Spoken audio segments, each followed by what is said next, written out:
They said I'd be walking their dog and paying them $3,000 a month before. I could even walk down the aisle on my wedding day in my own bridal suite. Can you imagine? A lifetime promise reduced to rent money and leash duty. That was the moment I realized I wasn't marrying a man. I was about to chain myself to a family who mistook my silence for weakness, but they had no idea who I really was. My name is Skylar. I'm 38 years old and I'm a practicing attorney. I've spent nearly 2 decades in the family law business. My father built the firm. My mother is a senior partner. My sister drafts contracts like they're love letters. I was raised on courtroom arguments instead of bedtime stories. I grew up with legal pads stacked higher than dolls. By the time I reached my 30s, I'd sacrificed almost everything. Birthdays, holidays, vacations, relationships, just to prove myself. 16-hour workdays had become my normal. I told myself I was fine. I told myself love was optional and success was enough. But deep down, I was tired. Tired of first dates that fizzled out after 2 glasses of wine. Tired of men who thought my drive was arrogance. Tired of being judged for ambition they would have praised in any man. By 38, I wasn't desperate, but I was exhausted. I wasn't looking for fireworks anymore. Just peace, stability, a partner who wouldn't see me as competition. That's when Natalie, an old friend, sent me a link one evening. It wasn't another dating app. It was a private mixer, a boutique, matchmaking event for professionals over 35. I laughed when I first saw it, but then I clicked. 2 weeks later, I was standing in front of my mirror in a navy silk blouse and tailored pants, telling myself to smile like I wasn't analyzing every possibility in the room. The mixer was held on a rooftop bar downtown. Everyone looked polished, slightly nervous, hiding behind overpriced cocktails. That's where I met Daniel, mid-40s, construction project manager. Not flashy, not loud, just steady. He had a calmness about him, the kind of presence that made you want to lean in. He asked me thoughtful questions. He held eye contact. And the strangest part? He didn't ask me what kind of law I practiced. He didn't seem interested in the power, the salary, or the prestige. He just wanted to know me. We talked the entire night, leaning over the railing, city lights flickering beneath us. By the end of the evening, I told myself not to overthink it. But when his text appeared the next morning, I smiled anyway. Our first date was dinner in Beacon Hill, then a slow walk by the river. The second was brunch on Sunday. He was consistent, attentive, reliable. For once, I wasn't on edge. I wasn't waiting for the mask to slip. I wasn't defending my ambition like it was a crime. I felt safe. And for a woman like me, who had lived most of her life in battle, that feeling was intoxicating. But safety can be deceptive. Safety can be a disguise. And sometimes, the people who look the most steady are standing on the shakiest ground. At the time, I didn't know that. All I knew was that after years of disappointments, I'd found someone who seemed simple, genuine. But you'll see, nothing about Daniel or the family behind him was simple. Daniel was different, or at least he seemed that way. Our dates weren't about impressing each other with flashy spots or rehearsed stories. They were quiet, simple. Dinner, walks by the river, coffee on Sunday mornings. He asked about my favorite books, my childhood memories, the places I wanted to see but never had time for. And when he spoke, he didn't dominate the conversation. He wasn't trying to win me. He was just present. One night, as we walked home, he said something that stuck with me. I don't want fireworks, he admitted. I want steadiness. I want a life that feels slower. For someone like me, who'd been living in the chaos of the courtroom for nearly 2 decades, that sounded like salvation. I didn't correct his assumptions when he mentioned wanting a wife who stayed home, someone who cared for family, maybe even his parents as they got older. I didn't tell him about my Harvard diploma or the hours I spent crushing opposing counsel in hearings. I just said, I help with the family firm. It wasn't a lie, just strategically vague. For the first time in years, I let myself feel safe with someone. My parents met him after a month. My father grilled him about construction permits. My sister Rachel smirked knowingly the entire dinner, like she could see more than I was saying. My mother, Evelyn, studied him the way she studies witnesses on the stand. When the night ended, she said only, he's polite, a little naive, Harmless. I told her he wanted me to quit my job. "Do you want to?" she asked. "Maybe," I whispered. "If it means something real." She didn't argue. She just said jobs are replaceable. Peace of mind isn't. 6 weeks later, Daniel proposed. No fanfare, no champagne. Just coffee mugs on the counter and his voice saying, "Marry me. Let's build a life together." I said yes. I surprised myself with how quickly I dove into wedding planning. The estate we chose was beautiful. Exposed brick. Soft gardens, the perfect June date. My family took over the details like it was a corporate merger. His family? That was a different story. Our first joint family brunch was eye-opening. My parents arrived dressed like they were about to walk into arbitration. Daniel's parents, Carol and Warren, came in sweatshirts, bickering loudly about parking.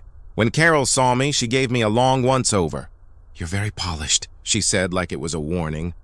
I smiled and said, "Thank you." She leaned closer. "I hope you're not too busy to cook."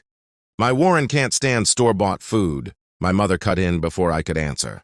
Skylar's an excellent cook, but we order in when we're tired of perfection. The smile on Carol's face tightened. That night, my mother pulled me aside. "Are you sure?" she asked softly. "They're not horrible, just different," I said.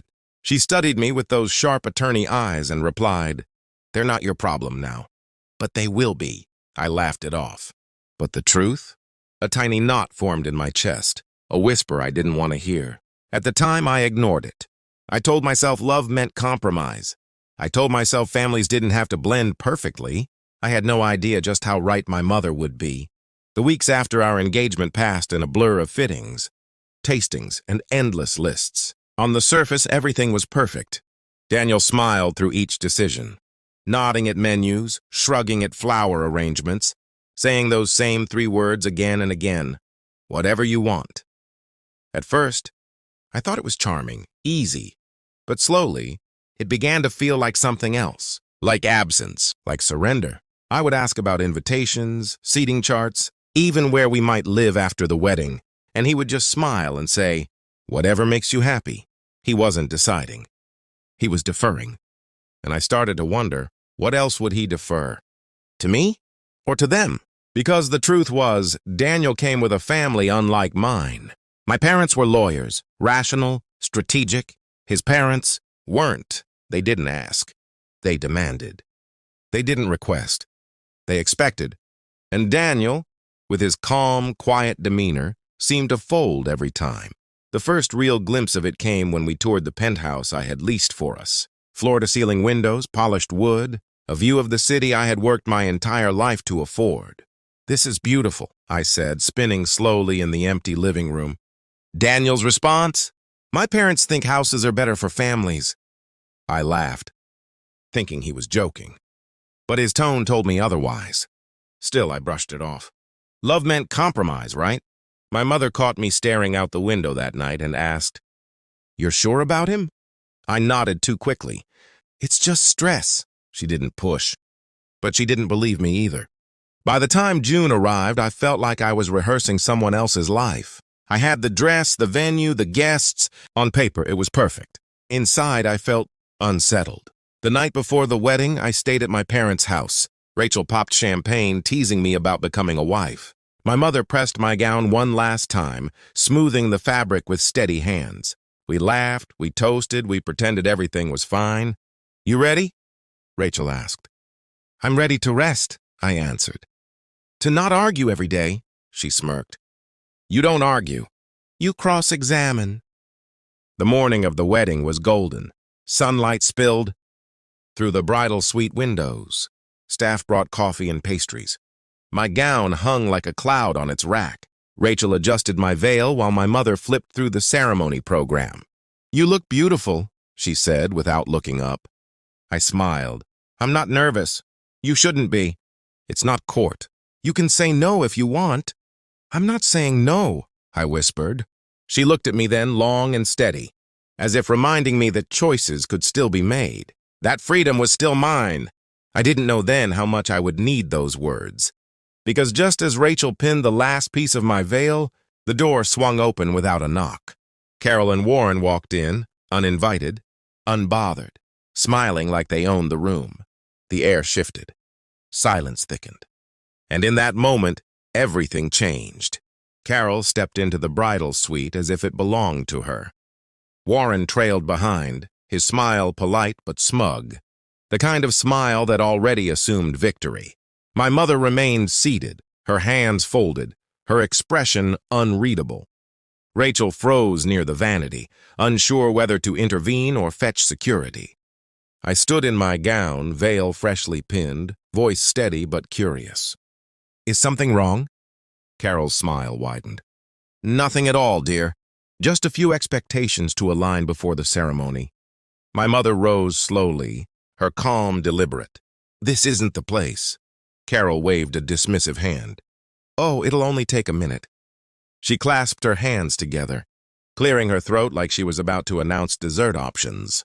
"After the ceremony, you'll be coming to live with us." I blinked. Surely I misheard. "What?" "It just makes more sense," she continued. Warren chimed in, nodding firmly. "Daniel's brother moved out years ago. We've got space. You don't have kids or a job, so why waste money on some fancy condo?" My chest tightened. "We already leased a penthouse downtown," I said carefully. "That's canceled," Carol replied briskly. "There's no need for that anymore." Warren stepped forward, his voice low but firm. "And since you'll be living under our roof, we expect a reasonable monthly contribution. $3,000 should cover it, plus any holiday bonuses. Those should go to the household." I stared at them. $3,000 to live in their house, on top of giving up my career. Carol continued without missing a beat. "And since you'll be home, you'll walk Bella twice a day. She gets anxious if she doesn't get her, morning and afternoon. Walks. Bella, their beagle, my wedding day, and they were assigning me dog duty." For a moment my mouth opened, but no words came. I thought maybe it was some twisted joke, but their faces told me otherwise. Carol leaned closer. "Better to be clear now. Once the ceremony happens, there's no backing out."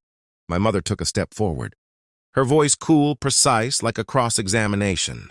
"Just so I understand, you're suggesting my daughter give up her home, her income, and her autonomy to walk your dog and pay rent in your house?" Warren straightened. "That's the agreement." Something inside me clicked. A line I didn't know I had suddenly blazed like fire. "Does Daniel know about this?" I asked. "He's our son," Carol snapped. "He trusts us. If he disagreed, he would have said something." My mother laughed, short and sharp. "You barged into her bridal suite with demands and didn't consider this hostile?" Carol's face hardened. "It's not personal. It's just how we do things." My mother turned to me, her expression softening. "Do you still want to go through with this?" My hands trembled, my breath shallow, but the answer rose clear and strong. "No," I said.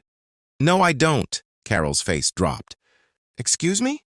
My mother placed a hand on my back. "Let's go." Warren's voice rose. "You're really walking away from this? From Daniel?" I met his eyes. "I'm walking away from you," Carol hissed, her mask slipping. "You think you can embarrass us and get away with it? We'll sue for damages. We'll ruin your reputation." My mother's voice cut like steel. "Our entire family are attorneys. If you'd like to test the law on coercion, be my guest." Their mouths tightened, fury simmering beneath their forced smiles. My mother gave them one last look. "Have a wonderful afternoon." "We're done here." And just like that, I turned away from my own wedding. My sister at my side, my mother leading the way. I shed the veil, the gown, the illusion, and with every step out of that bridal suite, I felt lighter, not broken, not abandoned, free. The news spread faster than the flowers could wilt. Guests whispered in confusion as my absence from the ceremony became obvious. Carol and Warren tried to contain the damage, telling people there had been a sudden change in schedule. But in the age of live-streamed weddings and group chats, truth has a way of crawling into daylight. Rachel had recorded everything, every word Carol and Warren spat in that bridal suite. My mother, sharp as ever, encouraged her to upload the clip privately, just to secure the evidence. Within hours, it wasn't private anymore. A cousin leaked it, then a friend shared it, And soon Daniel's family demands were playing across half the town's phones. Carol's voice, cold and smug. $3,000 a month plus bonuses. And you'll be walking Bella twice a day. Warren's voice, firm and unapologetic. The penthouse is canceled. You'll live with us now. By Monday, the clip was viral in local circles. Parents whispered, "Is this how they treat their daughters-in-law?" Young women sent me messages thanking me for walking away. Colleagues at my old firm called to check in, saying I had more courage than most. Carol, of course, went into damage control. She called me, her voice dripping false sweetness. "Skylar, dear, let's keep this quiet. People won't understand." Families handle things privately. I let her talk. Then I asked calmly, "You mean privately? Like barging into a bride's suite and making demands before her wedding?" Silence. Then her tone sharpened. "You'll regret this." My mother's words echoed in my mind. "They underestimate you until you stand tall." "No," I replied. "The only regret here is yours." I hung up, and for the first time in months, I didn't shake. I didn't crumble. I didn't feel small. Weeks passed. Daniel reached out once. His message was short, defensive, almost rehearsed. "You embarrassed my family. We could have worked it out." I stared at the text, then deleted it without reply. Because the truth was, he hadn't defended me that day. He hadn't stood between me and his parents. He hadn't even checked on me after I walked out. Love doesn't demand silence in the face of humiliation. Love protects. And he hadn't. My revenge wasn't fire and fury, it was exposure. Letting the world see their greed, their entitlement, their manipulation. They wanted me under their roof, bound by their rules. Instead, they became a cautionary tale, whispered about in every cafe and courtroom in town. Meanwhile, I found my footing again. My mother reintroduced me to an old mentor at the firm. Within months, I was back in court, sharper, stronger, bolder than before. Every victory I won in the courtroom reminded me that my story wasn't one of abandonment. It was one of reclamation. Rachel moved in with me for a while, filling my condo with laughter and late-night takeout. She called it sister therapy. I called it healing. As for Carol and Warren, they vanished from polite society for a while, but every so often I'd hear their names followed by a chuckle. A $3,000 dog walker? Can you believe it? Their arrogance became their own undoing. And in the quiet of my new life, I realized something. Revenge isn't always about destruction. Sometimes the sharpest blade is truth. I didn't scream. I didn't beg. I simply walked away, carrying my dignity like armor, while their empire of control crumbled on its own. And that, I thought, was the sweetest revenge of all.